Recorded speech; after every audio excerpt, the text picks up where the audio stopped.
All right, I'm going to model for you how to find credible sources for your research project.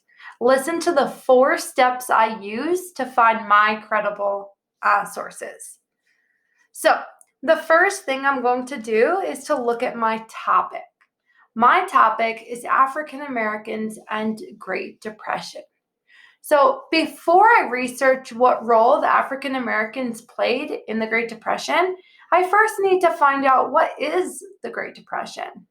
So, my first step is going to be to type in my overall topic into Google. So, I'm just going to type in Great Depression.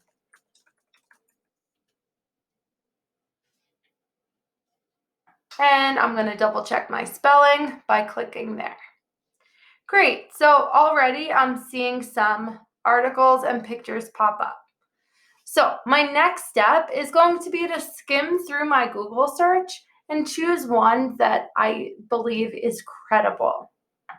So I see history.com, which could be credible, but it could also have a lot of information, and I'm not sure I need too much information. Wikipedia is on my list of non-credible sources, so I'm not going to choose that one.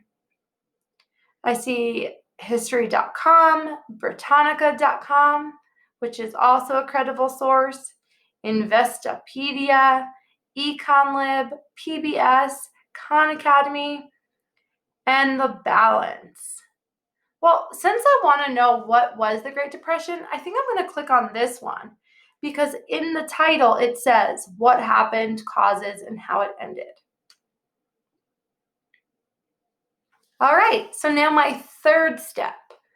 I know that this is going to be a good website to start with, but my third step is to find out, is it relevant and is it credible?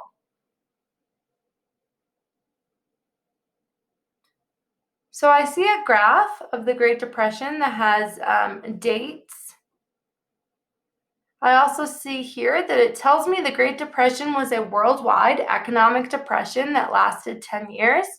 It began on Black Tuesday, October 24th, 1929. Over the next 4 days, stock prices fell 22% in the stock market crash of 1929. That crash cost investors $30 billion, the equivalent of $396 billion today. And that terrified the public because the crash cost more than World War I. The Depression had begun earlier in August when the economy contracted. All right, so I think that this is relevant because it's really telling me the information I want to know. Now I'm going to check if it is credible. So I'm going to come down on my document to my CFS. So first, I know that it is relevant. So I'm going to say yes, because it is telling me what the Great Depression was. And my next step is to write, to look for, is it recent? So I'm going to look on this website for a date. Oh, I see one right here. May 27th, 2020. Yeah, that was only a few months ago. This is recent. Yes, it is from May 2020. All right, so the next thing I'm going to do is to find the author. And I see the author here, and I actually see that if I click on it, it takes me to lots of information about her.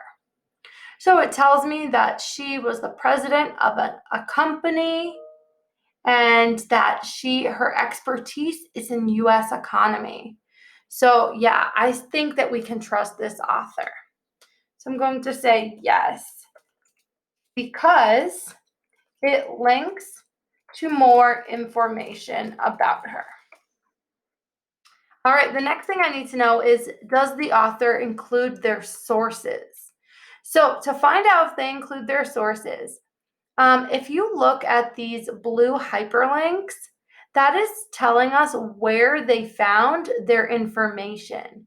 So this person actually has a lot of sources linked, and at the bottom, you can click article sources and see where they found their information.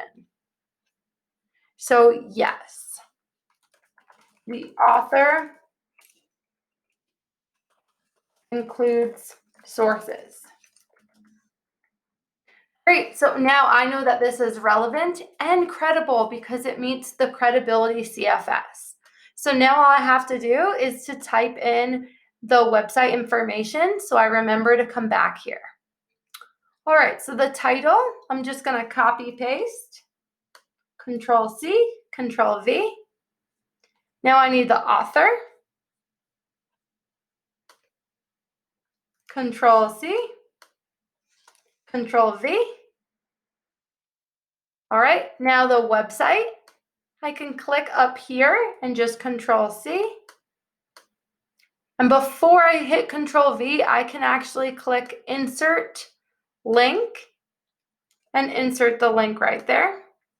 And the publication date, May 27th, 2020.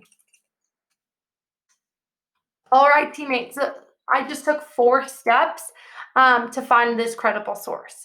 Now I'm going to have to repeat this process for my other search terms because I know I want at least 3 sources. All right, I'm going to ask you if you heard those 4 steps in just a second.